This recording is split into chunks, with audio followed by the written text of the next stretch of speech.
Assalamualaikum warahmatullahi wabarakatuh. Salam bahagia Bapak Ibu Guru Penggerak. Perkenalkan, nama saya Bambang Edi Susanto Putro, peserta pendidikan Guru Penggerak Angkatan 11 dari Kabupaten Sintang, Kalimantan Barat. Di sini saya akan memaparkan kesimpulan dan refleksi pemikiran Ki Hajar Dewantara pada modul 1.1 koneksi antar materi.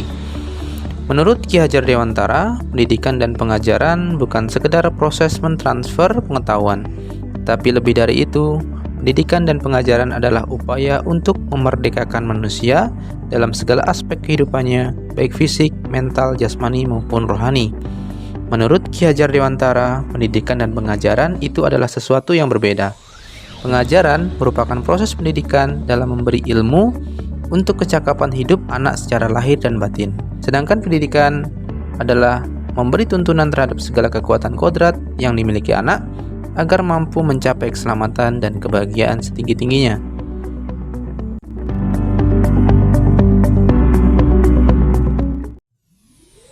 Sebelum mempelajari modul 1.1, saya memiliki kepercayaan bahwa tugas guru itu hanya mengajar dan menyampaikan materi kemudian mengadakan tes akhir. Kemudian saya beranggapan bahwa murid yang pintar adalah murid yang nilai matematika, pelajaran eksaknya, nilai ulangannya tinggi, dan murid yang rajin mengumpulkan tugas. Saya tidak pernah mengidentifikasi minat dan bakat anak-anak sebelum memulai pelajaran, karena saya beranggapan bahwa semua murid itu semua sama, kemudian tergantung bagaimana mereka mau mendengarkan penjelasan saya. Saya beranggapan bahwa jika nilai murid sudah mencapai KKM, maka saya pikir pembelajaran yang saya jelaskan sudah berhasil. Saya mengira bahwa untuk meningkatkan hasil belajar siswa yang rendah hanya dapat dilakukan dengan kegiatan remedial, walaupun nilai remedial yang diperoleh justru lebih kecil dari sebelumnya. Hal itu bisa saya bantu dengan memberikan beberapa tugas kepada anak. Apabila tugas yang saya berikan tidak dikumpulkan tepat waktu, saya akan memberikan hukuman. Dan saya baru menyadari bahwa apa yang telah saya lakukan dapat membuat murid merasa terbebani dan menurunkan motivasinya mengikuti kegiatan pembelajaran di kelas.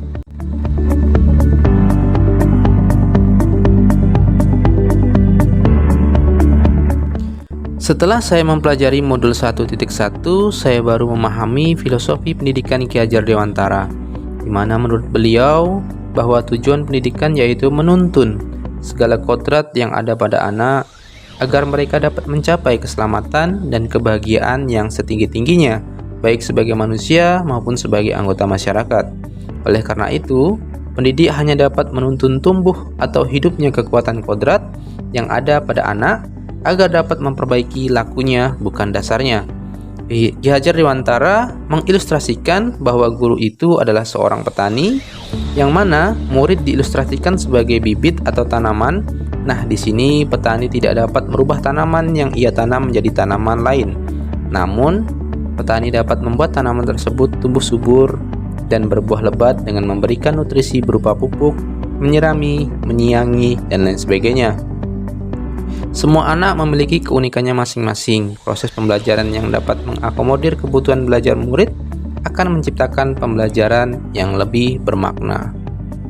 Saya menyadari zaman sudah berubah, jadi perlu adanya penyesuaian diri. Saya menyadari juga saya bukan satu-satunya sumber belajar bagi mereka. Banyak sumber belajar lain yang bisa dimanfaatkan sesuai dengan minat dan bakat murid. Namun saya berupaya untuk selalu menuntun mereka sebagai fasilitator, menempatkan murid menjadi subjek bukan objek yang harus dan akan diubah. Saya tidak boleh hanya berfokus pada kemampuan kognitif saja, tetapi juga harus dapat mendampingi murid mengembangkan kemampuan sosial emosionalnya. Dengan memahami filosofi pendidikan Ki Hajar Dewantara, saya memulai merencanakan pembelajaran sesuai kebutuhan murid dan membantu murid menjadi manusia yang merdeka. Murid sebagai individu yang unik, berbeda satu dengan yang lain, berhak mendapat tuntunan yang tepat sehingga murid dapat mencapai keselamatan dan kebahagiaan. Yang dapat saya terapkan lebih baik agar kelas saya mencerminkan pemikiran Ki Hajar Dewantara adalah dengan menyadari bahwa masing-masing murid adalah individu yang unik dan istimewa.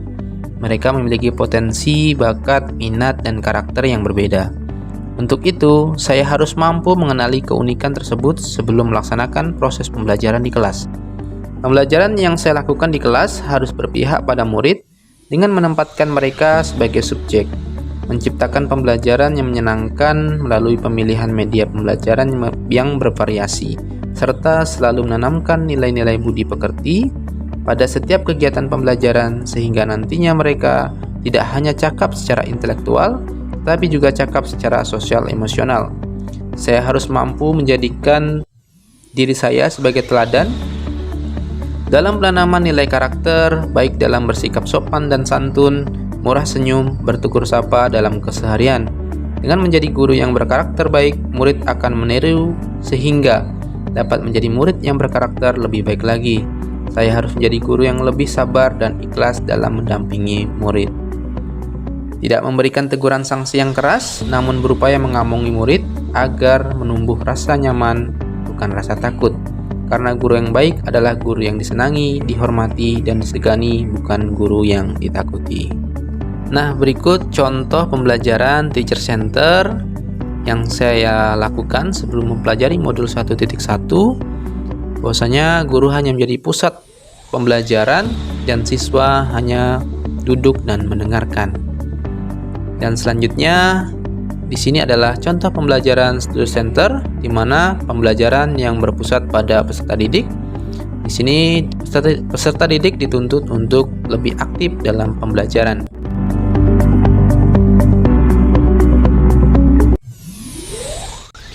Semoga video ini menjadi inspirasi bagi saya dan Bapak Ibu guru di Indonesia. Salam bahagia Bapak Ibu guru calon guru penggerak. Wassalamualaikum warahmatullahi wabarakatuh.